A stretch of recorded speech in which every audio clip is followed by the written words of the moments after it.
Justru negarawan itu adalah orang yang mengajarkan kepada publik bagaimana cara berperkara ketika dirinya menghadapi masalah hukum. Dan Pak Jokowi sedang melakukan kerja-kerja kenegarawanan saat ini. Kasus ijazah Pak Jokowi ini terlalu banyak yang intervensi. Banyak komponen-komponen orang besar yang ikut mengintervensi jalannya penyidikan dan penyelidikan.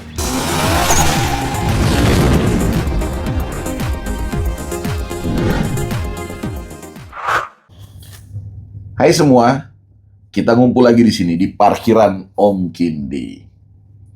Di parkiran Om Kindi ini, segala yang berbentuk pikiran, segala yang berbentuk argumentasi, sama-sama kita diskusikan. Kita sajikan dalam frame yang jauh lebih bermartabat, yang penuh dengan khidmat kebijaksanaan. Di parkiran Om Kindi juga, segala bentuk ekspresi silahkan dikemukakan. Di parkiran Om Kindi juga, komentar-komentar yang kemungkinan kritis silahkan juga disematkan. Silahkan disampaikan dan di sini kita bebas karena kita di parkiran Om Kindi Gemoy.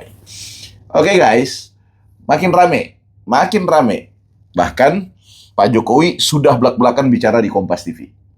Pak Jokowi menyampaikan dengan tegas, bahkan ada isyarat beliau tidak ada kata maaf, dalam arti kata tidak ada mediasi. Cara paling tepat menyelesaikan problem ijazah beliau adalah di meja hukum. Itu satu pernyataan yang bisa tersirat dari pernyataan-pernyataan beliau. Selain mampu menceritakan tentang ekonomi global, menceritakan tentang perkembangan teknologi AI dan seterusnya, beliau kemudian juga menutup diskusi dengan Kompas TV kemarin itu terkait soal ijazah beliau, dan beliau menegaskan bahwa problem hukum yang terjadi saat ini adalah bentuk dari upaya menghadirkan kepastian hukum dan itulah cara paling elegan untuk memastikan kebenaran.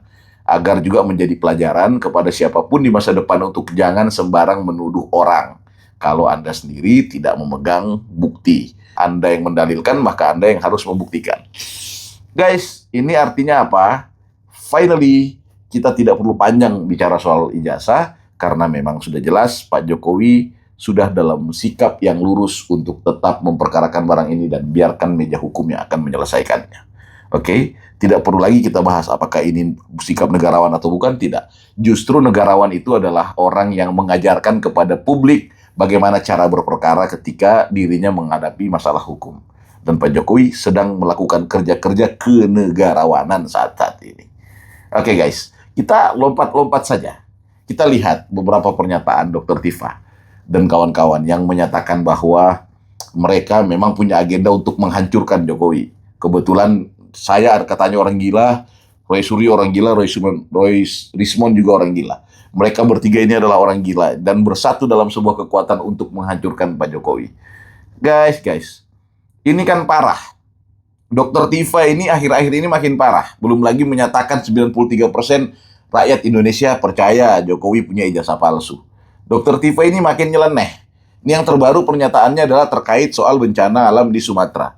Bahwa teroris ini akan turun ke Sumatera, akan memitigasi, akan memberikan ilmu mereka terkait masalah bencana. Sebenarnya mereka ini ahli apa? Sampai bencana pun mereka mau teliti gitu. Sebenarnya ini apa sih? Yang bikin pembohongan publik itu, ya, menurut saya ya, Dr. Tifa. Kenapa? Dia dokter. Tapi nggak pernah bicara tentang influenza kayak panu gitu. Atau ginjal yang bermasalah. Tapi dia punya label dokter. Dia seorang dokter yang ngomong politik setiap hari. Ini kan pembohongan publik gitu loh. Betapa sialnya mahasiswa-mahasiswa kedokteran hari ini yang punya senior model itu.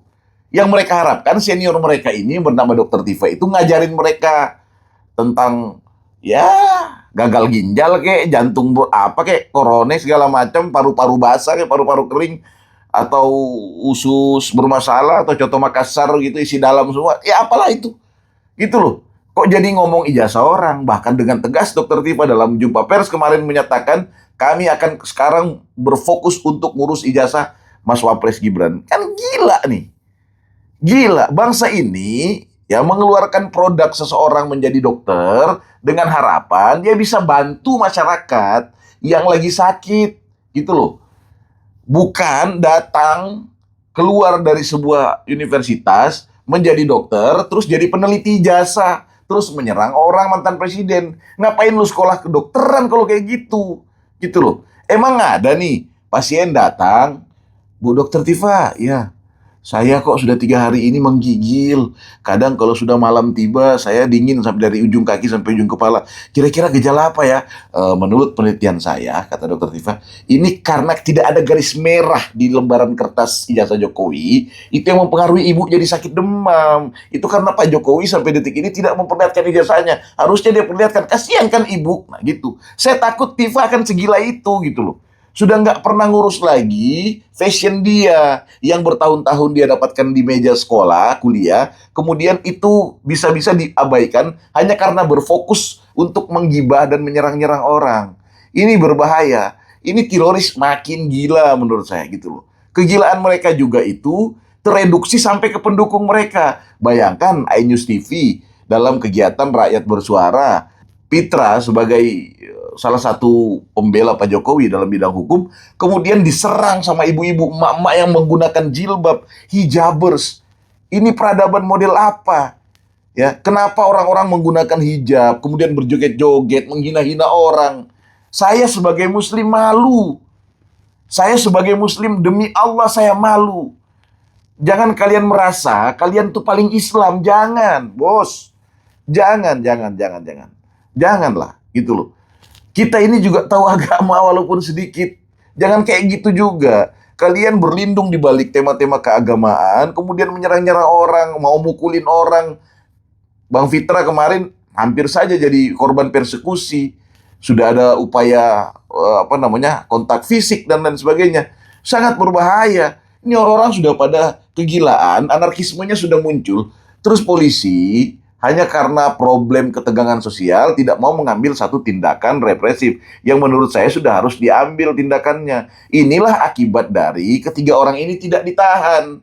Itu loh. Selama 3 orang ini tidak ditahan, maka kegaduhan akan terus berlanjut. Ini kegilaan. Kegilaan mereka ini itu bahkan sudah berada di satu pikiran-pikiran alam lain. Dokter Tifa itu menyampaikan bahwa dia melihat ada bisikan dari alam gaib. Jokowi itu ijazahnya palsu. Ini orang saking bencinya ke Pak Jokowi, mikirin ijazahnya Pak Jokowi, akhirnya terbawa mimpi, terbawa halusinasi. Ketika terbawa halusinasi, kemudian diproyeksikan dengan kemampuan intelektual dia, diproyeksikan dengan kemampuan berbicara dia, diplomasi dia, dikomparasi dengan ilmu pengetahuan dia, lalu kemudian dorong menjadi satu argumentasi politik yang harus dikonsumsi oleh publik. Lagi-lagi bentuk-bentuk pembodohan ini secara menggila dan menggurita mereka sebar di mana-mana. Ini kan berbahaya bagi keberlangsungan masa depan bangsa kita. Sehingga itu aparat kepolisian menurut saya cukuplah wajib lapor mereka kalau bisa ditahan saja. Ini akan sangat berbahaya gitu loh. Pertanyaan keduanya adalah kenapa iNews TV membiarkan orang-orang itu masuk seenaknya tanpa memverifikasi? Kenapa gerbong pembela dari teroris ini kemudian dibawa masuk ibu-ibu itu, dibawa masuk pendukung banyak-banyak. Preman-preman dikumpul hanya untuk menonton, intervensi, kemudian mengganggu psikologi para pembela Pak Jokowi gitu loh. Kalau mereka bicara, kemudian dibiarkan mama ini menyerang. Dan Aiman tidak mengkat itu. Begitupun Roy Suryo banyak bicara, Aiman membiarkan itu gitu loh. Terus Aiman mau mengklaim diri sebagai orang yang independen, sebagai orang yang maha benar, maha suci. Aduh, kasihan Aiman. Aduh, Anda berlindung di balik argumentasi-argumentasi itu, padahal sangat kelihatan bagaimana cara keberpihakan Anda. Sangat-sangat disayangkan. Kita saat-saat ini benar-benar terjebak dengan satu situasi yang dimainkan. Framing-framing yang dimainkan terus-menerus ini hanyalah upaya untuk melarikan diri dari jeratan hukum. Mereka penuh dengan ketakutan. Ya, ini kesalahan bukan ada di pihak Pak Jokowi. Yang memperlambat ini adalah aparat penegak hukum kita tidak segera untuk mengambil tindakan, lanjutkan ke tahap-tahap berikutnya agar segera mereda ini barang. Ya, Rizwan Syahipar yang merupakan orang yang memalsukan dokumen, terus menikmati uang negara, sekolah S3 dan lain sebagainya. Itu juga harus segera biar selesai. Kalau ini terus dibiarkan, maka ini tidak akan ada titik temunya dan Pak Jokowi akan terus disalahkan. Padahal Pak Jokowi sudah menyerahkan kepada hukum agar hukum segera beracara. Kapanpun, jam berapapun, hari apapun kalian mengundang Pak Jokowi, maka Pak Jokowi akan datang untuk memberi kesaksian dan membawa seluruh ijazahnya. Termasuk ijazah dari UGM yang kalian tuduh sebagai palsu itu. Gitu. Ayo dong aparat kepolisian, lebih dipercepat. Jangan takut ngambil keputusan. Lebih cepat lebih baik supaya kita semua juga sama-sama damai. Toh ketika terjadi persidangan kan bisa saja Roy Suryo yang menang. Bisa saja Richmond yang menang kan, sehingga ayo dong digelar segera. Kenapa harus ditahan-tahan? Ini makin kelihatan terlalu banyak orang besar yang ikut mengintervensi jalannya kasus ijazah palsu ini. Kasus ijazah Pak Jokowi ini terlalu banyak yang intervensi. Banyak komponen-komponen orang besar yang ikut mengintervensi jalannya penyidikan dan penyelidikan. Itu bisa kita pastikan sejauh ini akibat dari keterlantaran masalah ini yang belum juga mendapati titik temu, dalam arti kata belum masuk ke persidangan. Kami menunggu itu semua. Parkiran Om Kindi akan kembali lagi nanti.